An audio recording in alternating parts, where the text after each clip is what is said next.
বাস ট্রেনে ঈদযাত্রা শুরু, ভোগান্তি না থাকায় খুশি যাত্রীরা। সবার সাথে ঈদ করতে চলে যাচ্ছে ইনশাআল্লাহ, আর ট্রেনও ঠিক টাইম মতোই আসছে। এরকমটা যদি সারা বছর পেতাম তাহলে তো ভালোই ছিল। শিডিউল বিপর্যয়ের শঙ্কা নেই জানালেন মন্ত্রী।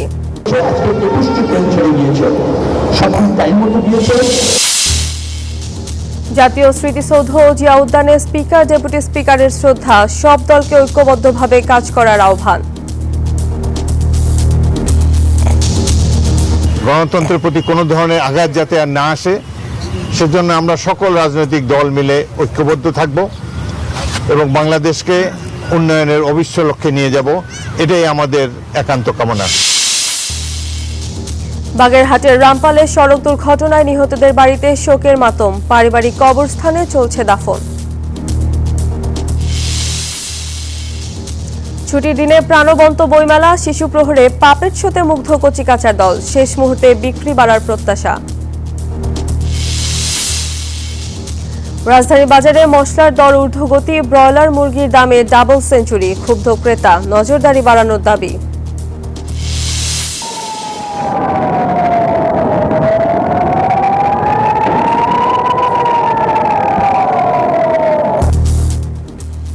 ইরানের ৬,০০০ লক্ষ্যবস্তু ধ্বংসের দাবি যুক্তরাষ্ট্রের, পাল্টা জবাব তেহরানের, বাস্তুচ্যুত ৪১ লাখ মানুষ বলছে জাতিসংঘ।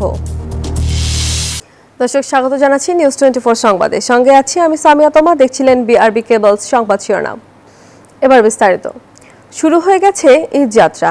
রাজধানী ট্রেন ও বাসে ঘরমুখো মানুষের বাড়তি চাপ, তবে ভোগান্তির চিত্র নেই। শুক্রবার সকালে কমলাপুর রেল স্টেশন পরিদর্শনে যান সড়ক পরিবহন ও রেলমন্ত্রী শেখ রবিউল আলম। বলেন, ঈদযাত্রা নিয়ে যাত্রীরা সন্তুষ্ট, সেবার মান আরও বাড়ানো হবে। এদিকে অনলাইনে শুরু হয়েছে ট্রেনের ফিরতি টিকিট বিক্রি। আর মাত্র হাতে গোনা কয়েকদিন, তারপরে পবিত্র ঈদ উল ফিতর উৎসব। রাজধানী থেকে যার শুরুটা ঈদযাত্রার মধ্য দিয়ে, উদ্দেশ্য একটাই, প্রিয়জনের সঙ্গে ঈদের আনন্দ ভাগাভাগি করে নেয়া। রাজধানীর কমলাপুর রেল স্টেশন থেকে শুক্রবার ভোর ৬টায় রাজশাহীর উদ্দেশ্যে ছেড়ে যায় আন্তনগর ধূমকেতু এক্সপ্রেস, যার মধ্য দিয়ে শুরু হয় এবারের ঈদযাত্রা। বাকি ট্রেনগুলো ছেড়েছে সময় মতোই, নেই ভোগান্তি। ঈদের ছুটিতে এখন যাচ্ছি সিলেটে। সবার সাথে ঈদ করতে চলে যাচ্ছে ইনশাআল্লাহ, আর ট্রেনও ঠিক টাইম মতোই আসছে। এরকমটা যদি সারা বছর পেতাম তাহলে তো ভালোই ছিল। ফ্যামিলিকে বাড়িতে পাঠানোর জন্য ট্রেনে অলরেডি আমরা অগ্নিমেতে যাচ্ছি। সকালে কমলাপুর রেল স্টেশনে আসেন রেলমন্ত্রী। বলেন, মানবিক কারণে ছাদে যাত্রী পরিবহন শূন্যের কোটায় আনা সম্ভব নয়। তেলের দাম বাড়বে না বলেও জানান তিনি। তেলের কোনো সমস্যা হবে না, তেলের দাম বাড়বে না। বিশেষ করে পাবলিক পরিবহন যারা যেগুলি আছে, 15 তারিখ থেকে তারা প্রয়োজন মতো তেল অবাধে পাবে, যতটুকু প্রয়োজন। সড়কে ঈদযাত্রা নিয়েও কথা বলেন মন্ত্রী। বলেন, টিকিটের দাম বাড়ার সুযোগ নেই, ভাড়া বাড়ছে না, আর দুর্ভোগ হওয়ার সম্ভাবনা আমি দেখছি না। তবে সড়কে যাত্রায় টিকিটের বাড়তি দাম নেয়ার অভিযোগ বরাবরের মতো রয়েছে এবারও। এই অভিযোগ নিয়ে শুরু এবারের যাত্রা। রাজধানীর বাস টার্মিনালগুলোতে দেখা গেছে যাত্রীর ভিড়। টিকিট এখনো পাইনি, 1 ঘন্টা ধরে ঘুরতেছি। এখন সবচেয়ে বেশি সমস্যা হচ্ছে যে গাড়ির, আর যাত্রী ওইরকম ভাবে আর কি টিকিটও পাচ্ছে না, কারণ গাড়ি ওই পরিমাণ নাই। শুক্রবার সকালে গাবতলীতে অভিযানে যায় ডিএমপির একটি দল, খতিয়ে দেখে ঈদযাত্রার সার্বিক চিত্র। আমাদের সামনে যদি কোথাও কোনো চাঁদাবাজির ঘটনা ঘটে, সেটা যদি আমাদের সরাসরি নজরে আসে অথবা আমাদেরকে যদি কেউ জানায়, তাহলে কিন্তু আমরা জিরো টলারেন্স বাংলাদেশ পুলিশের যেটা আছে সেই অনুযায়ী আমরা কাজ করি। চাঁদ দেখার সাপেক্ষে আগামী 20 বা 21 মার্চ দেশে ঈদ উল ফিতর উদযাপিত হবে। মাসুদা লাবনী, নিউজ 24, ঢাকা। গণতন্ত্রের ওপর যেন কোনো আঘাত না আসে, এ বিষয়ে দলকে ঐক্যবদ্ধ হয়ে কাজ করতে হবে বলেছেন জাতীয় সংসদের স্পিকার হাফিজ উদ্দিন আহমেদ। শুক্রবার সকালে সাভারের জাতীয় স্মৃতিসৌধ এবং জিয়া উদ্যানে শ্রদ্ধা নিবেদন করেন তিনি। শ্রদ্ধা জানান ডেপুটি স্পিকার কায়সার কামালও। দায়িত্ব নেওয়ার পর প্রথম আনুষ্ঠানিক কর্মসূচির অংশ হিসেবে নতুন স্পিকার মেজর হাফিজ উদ্দিন আহমদ ও deputy speaker barrister Kaiser Kamal Savar জাতীয় স্মৃতিসৌধে শহীদদের ফুল দিয়ে শ্রদ্ধা জানান। শ্রদ্ধা নিবেদনের পর স্পিকার ও ডেপুটি স্পিকার বীর শহীদদের স্মরণে কিছুক্ষণ নীরবে দাঁড়িয়ে থাকেন। পরে তারা স্মৃতিসৌধের পরিদর্শন বইয়ে স্বাক্ষর করেন। জানেন যে তিনি যত এরপর শেরেবাংলা নগরে শহীদ রাষ্ট্রপতি জিয়াউর রহমান ও সাবেক প্রধানমন্ত্রী বেগম খালেদা জিয়ার সমাধিতে শ্রদ্ধা জানান তারা। শ্রদ্ধা নিবেদন শেষে স্পিকার হাফিজ উদ্দিন আহমদ বলেন, এই সংসদ মুক্তিযুদ্ধের লক্ষ্য পূরণে কাজ করে মানুষের সব আশা আকাঙ্ক্ষার বাস্তবায়ন করবে। প্রথম অধিবেশন সমাপ্ত হয়েছে। আশা করি আগামী দিনগুলোতে ত্রয়োদশ জাতীয় সংসদ এই দেশের জনগণের সকল আশা আকাঙ্ক্ষার বাস্তবায়ন করতে সক্ষম হবে। সংসদে ওয়াকআউট করা এটা দীর্ঘদিনের প্রচলিত রীতি, তারা আইনানুগভাবেই সেটি করেছেন। এটি তাদের রাজনৈতিক দলের ইচ্ছার বহিঃপ্রকাশ তারা করেছেন।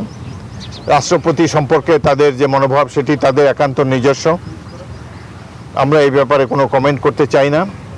তবে আমরা আশা করব আগামী দিনগুলোতে ওয়াকআউট করার সময় তারা আরও সতর্ক থাকবেন, এমন কিছু করবেন না যাতে ফ্যাসিস্টের আবার পুনরুত্থান হওয়ার সুযোগ হয়। জুলাই সনদ নিয়ে অহেতুক বিতর্ক তৈরি করা হয়েছে, যা কার্যকর সংসদ গঠনের অন্যতম চ্যালেঞ্জ বলে মনে করেন নতুন স্পিকার। অহেতুক জুলাই সনদ নিয়ে একটা বিতর্ক করা হয়েছে, যেটির কোনো প্রয়োজন ছিল না। জনগণের নির্বাচিত প্রতিনিধিরা সংখ্যাগরিষ্ঠতার ভিত্তিতে যে ডিসিশন নেবে সেটাই সবার মান্য করা উচিত। গণতন্ত্রের স্বার্থে সব রাজনৈতিক দলকে ঐক্যবদ্ধভাবে কাজ করে সংসদকে প্রাণবন্ত করার আহ্বান জানান স্পিকার হাফিজ উদ্দিন আহমদ। গণতন্ত্র যাতে আর ব্যাহত না হয়, গণতন্ত্রের প্রতি কোনো ধরনের আঘাত যাতে আর না আসে, সেজন্য আমরা সকল রাজনৈতিক দল মিলে ঐক্যবদ্ধ থাকব। মোহাম্মদ কবির, নিউজ 24, ঢাকা। বিএনপির স্থায়ী কমিটির সদস্য, প্রধানমন্ত্রীর রাজনৈতিক উপদেষ্টা ও সংসদ সদস্য মির্জা আব্বাসকে উন্নত চিকিৎসার জন্য আজ সন্ধ্যায় এয়ার অ্যাম্বুলেন্সে সিঙ্গাপুর নেওয়া হবে। কিছুক্ষণ পর তাকে দেখতে এবার কেয়ার হাসপাতালে যাবেন প্রধানমন্ত্রী তারেক রহমান। মির্জা আব্বাস গত বুধবার ইফতারে পানি পান করার সময় হঠাৎ করেই জ্ঞান হারান। অবস্থার দ্রুত উন্নতি না হওয়ায় গভীর রাতে তাকে এবার কেয়ার হাসপাতালে ভর্তি করা হয়।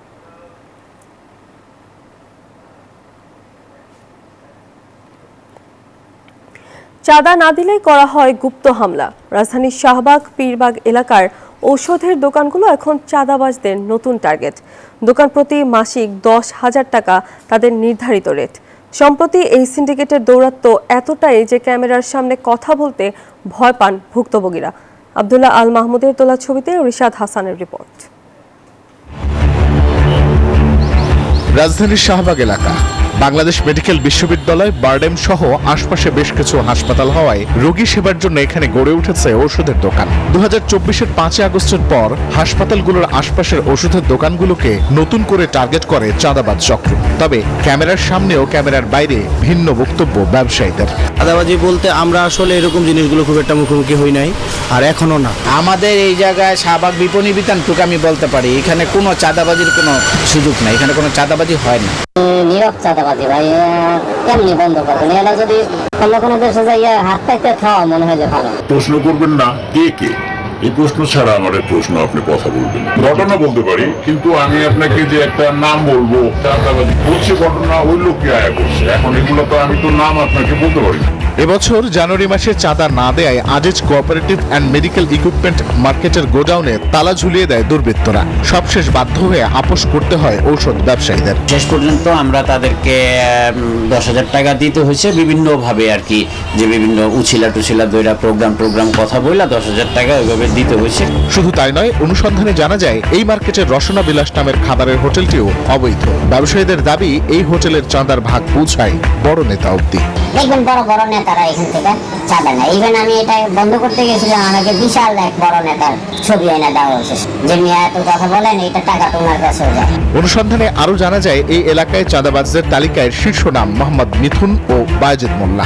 ব্যবসায়ীদের অভিযোগ, ছাত্রদল বা বিএনপি কোনো কমিটিতে পদ না থাকলেও পদধারী উল্লেখ করে চাঁদাবাজি করে আসছে তারা। চাঁদার টাকা না দিলে হুমকি তো আছেই, সেই সাথে করা হয় গুপ্ত হামলা। এমন অভিযোগের সত্যতা জানতে রাজধানীর পরীরবাগে টিম নিউজ 24। এখানকার চাঁদ মসজিদ মার্কেটে এক ওষুধ ব্যবসায়ী চাঁদা না দেয় দোকানের এক কর্মীকে গুপ্ত হামলার অভিযোগ রয়েছে। তো আমি দোকান থেকে বাইরে যাইতেছিলাম, যাওয়ার পথে আমি প্রথমে একটা 1 নম্বর ফ্ল্যাটে ভাড়া দিতে ফ্ল্যাটের ভিতরে ঢুকছিলাম, তো হঠাৎ করে 5 থেকে আসা পিস থেকে 7জন লোক আসে প্রথমে আমার চোখে আঘাত করে। এখানে অনেক প্রচণ্ড পরিমাণ মারধর করে, ওর পকেটে থাকে আপনার 52,000 টাকা এবং আপনার একটা মোবাইল সেট থাকে, ওই দুইটা নিয়ে যায়। অভিযুক্ত মিথুনের সাথে ফোনে যোগাযোগ করলে এত সব অভিযোগ নাকচ করে তা প্রতিহিংসামূলক বলে জানান তিনি। আপনি কি আসলে চাঁদাবাজির জন্য তাদেরকে হুমকি ধামকি ভয়ভীতি প্রদর্শন এরকম কি কিছু করেছেন? না, আমি এরকম কোনো কিছু করিনি এবং যারা অভিযোগ করেছে তাদেরকে বলেন যে একটা ন্যূনতম একটা প্রমাণ যাবে তারা শো করে যে আমার বিরুদ্ধে চাঁদাবাজি আমি করছি না, কখনো কারো কাছ থেকে আমি চাঁদা নিয়েছি। চাঁদাবাজির অভিযোগ ওঠা মিথুন ও বায়োজিৎ কি আসলেই ছাত্রদলের কর্মী, এমন প্রশ্নের উত্তর জানতে সংগঠনটির কেন্দ্রীয় সহসভাপতির সাথে কথা বলি আমরা। আমাদের প্রধানমন্ত্রী তারেক রহমান গতকালই নির্দেশ দিয়েছেন যে এই চাঁদাবাজদের তালিকা করার জন্য। তো উনি যেখানে দেশের মানুষকে ফ্যামিলি কার্ড উপহার দিচ্ছেন, সেখানে আমাদের দলের নাম ভাঙায়া কারো খাওয়ার কোনো সুযোগ নাই, চাঁদাবাজি করার কোনো সুযোগ নাই, আর সেখানে ছাত্রদলের হিসেবে প্রশ্নই ওঠে না। শাহবাগ মেডিসিন কর্নারের করা অভিযোগের প্রেক্ষিতে এরই মধ্যে বায়োজিৎ মোল্লাকে গ্রেফতার করে শাহবাগ থানা পুলিশ। যদিও কোনো রাজনৈতিক দল বা ছাত্র সংগঠনের সাথে তার সম্পৃক্ততার কথা কেউ না বললেও তার ফেসবুক অ্যাকাউন্টে দেখা যায় ভিন্ন চিত্র। চাঁদাবাজ যেই দলেরই হোক, এর বিরুদ্ধে জিরো টলারেন্সের কথা বলছে আইন শৃঙ্খলা বাহিনী। যে কোনো ধরনের অপরাধী, বিশেষ করে চাঁদাবাজ, মাদক সংক্রান্ত যারা অপকর্মের সাথে জড়িত, তাদের ব্যাপারে আমাদের কোনো বিন্দুমাত্র ছাড় নেই। এই ক্ষেত্রে তাদের বিরুদ্ধে আমরা কঠোর ব্যবস্থা গ্রহণ করি। চাঁদাবাজির বিরুদ্ধে জিরো টলারেন্স নীতি অবলম্বন করতে চায় সরকার, আর তাই সংশ্লিষ্টরা বলছেন চাঁদাবাজের কোনো দল হয় না কোনো সংগঠন। চাঁদাবাজ মানেই অপরাধী। রিশাদ হাসান, নিউজ 24, ঢাকা। গণতান্ত্রিক রাষ্ট্রে জনগণের প্রত্যাশা অনুযায়ী সংসদের যাত্রা শুরু হয়েছে বলে মন্তব্য করেছেন বিএনপি চেয়ারপারসনের উপদেষ্টা কাউন্সিলের সদস্য ও ঢাকা মহানগর দক্ষিণ সিটি কর্পোরেশনের প্রশাসক আব্দুস সালাম। শুক্রবার পল্টনে কেন্দ্রীয় কার্যালয়ের সামনে জিয়া মঞ্চের উদ্যোগে গরিব ও দুস্থদের মাঝে ঈদ সামগ্রী বিতরণ অনুষ্ঠানে কথা বলেন তিনি।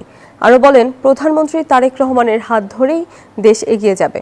জনগণের কাছে বিএনপি নির্বাচনের যে ইশতেহার ঘোষণা করেছিল তা দ্রুতই বাস্তবায়ন করা হচ্ছে। আমরা প্রথমে আল্লাহর দরবারে শুকরিয়া আদায় করি যে দীর্ঘ 17 বছর আন্দোলন সংগ্রামের মধ্য দিয়ে যে গণতান্ত্রিক পথের জন্য আমরা অপেক্ষা করছিলাম, এটি গণতান্ত্রিক পার্লামেন্টের জন্য আমরা অপেক্ষা করছিলাম, এটি নির্বাচিত পার্লামেন্টের জন্য আমরা অপেক্ষা করছিলাম, সেটা গতকাল থেকে যাত্রা শুরু হয়েছে। তাই আল্লাহর দরবারে শুকরিয়া আদায় করি। রাজধানীর অনেক ফিলিং স্টেশনই বন্ধ। সংশ্লিষ্টরা বলছেন সরবরাহ নেই, তাই পাম্প বন্ধ রাখতে হচ্ছে। যদিও সরকার বলছে কোনো সংকট নেই, তাহলে কেন পাম্প বন্ধ রাখা হচ্ছে সেই প্রশ্ন তুলছেন ভুক্তভোগীরা। যে পাম্প খোলা রয়েছে সেখানে অপেক্ষা করতে হচ্ছে ঘন্টার পর ঘন্টা, তারপরও পর্যাপ্ত তেল পাওয়া যাচ্ছে না বলে জানাচ্ছেন তারা। তেলের খোঁজে হন্যে হয়ে ঘুরছেন মোটরসাইকেল চালক সহ সাধারণ মানুষ। তবে বেশিরভাগ স্টেশনই বন্ধ। কারণ কি জানতে চাইলে বলা হয়, ডিপো থেকে পর্যাপ্ত তেল সরবরাহ করা হচ্ছে না। ভাই কথা একবারই বলবেন না, মানে আপনাদের নিষেধ আছে কথা বলা, এটাই তো। খোলা পাওয়া যায় বিজয় সরণির একটি ফিলিং স্টেশন। সেখানে দেখা গেল লম্বা লাইন। মোটরসাইকেল চালকরা জানান, তেল মিলছে দীর্ঘ অপেক্ষার পর, তবে তা পর্যাপ্ত নয়। সরকার তেল সরবরাহ স্বাভাবিক বললেও বেশিরভাগ পাম্পই বন্ধ কেন, এমন প্রশ্ন তোলেন তারা। এই পাম্প বাদে আমি তেজগাঁওতে 3টা পাম্পে গিয়েছিলাম, ওখানে ওরা সরবরাহ নেই বলে বন্ধ করে রেখেছে, তেল দিচ্ছে না। অন্যান্য পাম্পগুলোতে গেলে হয়তো তেল শেষ হয়ে যায়, এই জন্য আমি আর রিস্ক নিইনি, আমি সরাসরি এই পাম্পে চলে আসছি। প্রায় 1 ঘন্টা 40 মিনিট লাইনে দাঁড়ায় এই পর্যন্ত আসছি, তা এখন নাকি 300 টাকার তেল দিবে। তেল পাম্পের মালিকরা তেলের দাম বাড়ানোর জন্য জনগণকে ভোগান্তি দিচ্ছে। সিন্ডিকেটের কারণে এটা হচ্ছে, আর তেল আছে তেল দিচ্ছে না, না দিলে তো কিছু করার নাই, জোর করে তো নেওয়া যাবে না। ট্রাস্ট ফিলিং স্টেশনের ডিরেক্টর মেজর তৌহিদ বলেন, ডে বাই ডে তেল সরবরাহ কমিয়ে দেওয়া হচ্ছে, যার কারণে ভোক্তা পর্যায়ে পর্যাপ্ত তেল সরবরাহ করা সম্ভব হচ্ছে না। এরকম পরিস্থিতি চললে তেল বিক্রির পরিমাণ আরও কমিয়ে দিতে হবে বলে শঙ্কা তার। আমরা যে পরিমাণ তেল আগে পেতাম সেই পরিমাণ তেল আমরা পাচ্ছি না, যে কারণে আমাদের রেশনিং করতে হচ্ছে। তবে হ্যাঁ, আমি বলতে পারি এই রেশনিংটা আমরাই যে করছি তা না, সরকারের নির্ধারণ করে দিচ্ছে। ভুক্তভোগীদের দাবি, সরকার যেন এই খাতে পর্যাপ্ত নজরদারি করে।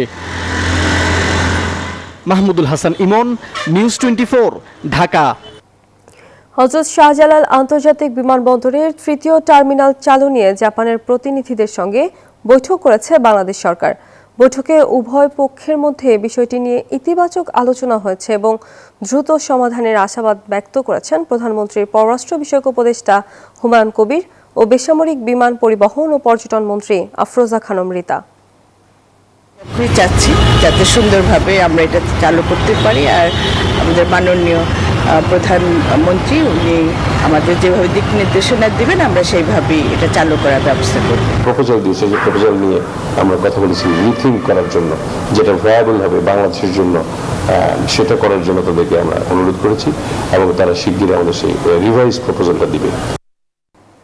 বইমেলা মানেই বইয়ের উৎসব। ছুটির দিনে সেই উৎসব যেন আরও বেশি প্রাণ পায় শিশুদের হাসি আর আনন্দে। অমর একুশে বইমেলায় ছোটদের জন্য আয়োজন শিশু প্রহর, যেখানে গল্প, ছড়া আর পাপেট শোতে মুগ্ধ হচ্ছে খুদে পাঠক দর্শকরা।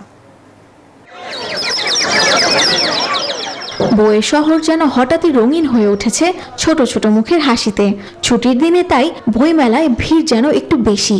সৌরাদ্দি উদ্যানে শিশু কর্নারে বসেছে আলাদা আসর, যেখানে গল্প আর অভিনয়ের মাধ্যমে পুতুলেরাই যেন হয়ে উঠেছে জীবন্ত চরিত্র। যখন পড়া শেষ হবে তখন তোমাকে দিব। কখনো মজার গল্প, কখনো আবার শিক্ষামূলক বার্তা। পাপেট শোর প্রতিটি দৃশ্যেই মুগ্ধ হয়ে তাকিয়ে শিশুরা। অনেক কিছু দেখেছি, নাচ, বায়োস্কোপ, সব ভালো লাগছে। শুধু বিনোদন নয়, এই আয়োজনের মাধ্যমে ছোটদের বইয়ের প্রতি আগ্রহ তৈরি করাই মূল লক্ষ্য বলে জানান আয়োজকরা। মানবিক গুণাবলী সম্পন্ন মানুষ হতে যে বিষয়গুলো প্রয়োজন সেই বিষয়গুলো দিয়ে আমরা স্কুলগুলো তৈরি করেছি।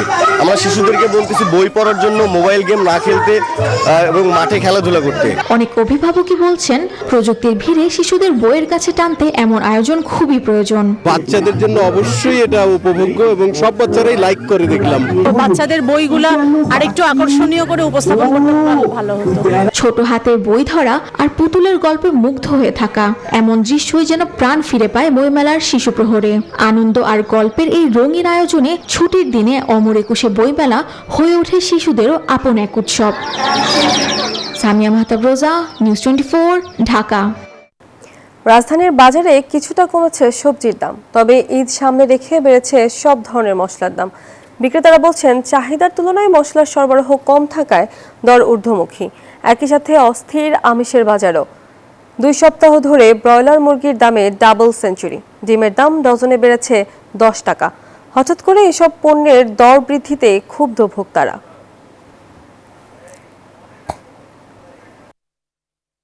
দর্শক, এই ছিল নিউজ 24 সংবাদে। তখন সঙ্গে থাকার জন্য ধন্যবাদ সবাইকে।